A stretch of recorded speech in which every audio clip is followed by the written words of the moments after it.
Notre métier, c'est de faire découvrir la réalité des métiers par le geste professionnel. On a exploré énormément de métiers techniques et manuels et il nous a semblé qu'il y avait un vrai besoin au niveau des entreprises du numérique parce que tout simplement ces entreprises nous remontaient ce besoin, nous disaient on n'arrive pas à trouver de développeurs, on n'arrive pas à trouver de développeurs dans certaines technologies. On a un seul type de candidat qui vient nous voir, c'est toujours les mêmes, c'est toujours des gens un peu geeks, un peu matheux,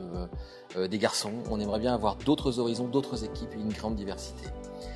Et donc on a lancé le projet avec le Conseil régional Nouvelle-Aquitaine qui finance cette exposition, de créer une exposition sur les métiers du numérique. On a tout de suite pensé que sur un sujet comme celui-là, et dans l'air du temps, il fallait lancer ça sous la forme d'un escape game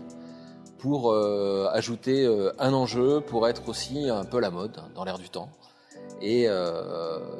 permettre aux gens et plus particulièrement aux jeunes d'aborder ça de manière très ludique. La première phase a été de façon sporadique pendant un an de rencontrer des professionnels de toute la Nouvelle-Aquitaine pour faire remonter les besoins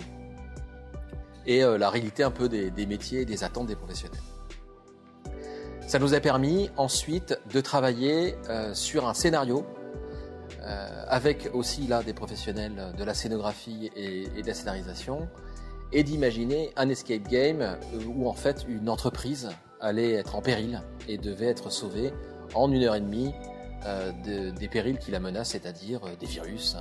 un réseau qui dysfonctionne, etc. À partir de là, on a travaillé comme toujours sur un appel d'offres public avec différents corps de métier, différentes sociétés qui ont travaillé sur tous les aspects multimédia, scénarisation, scénographie, construction et audiovisuel.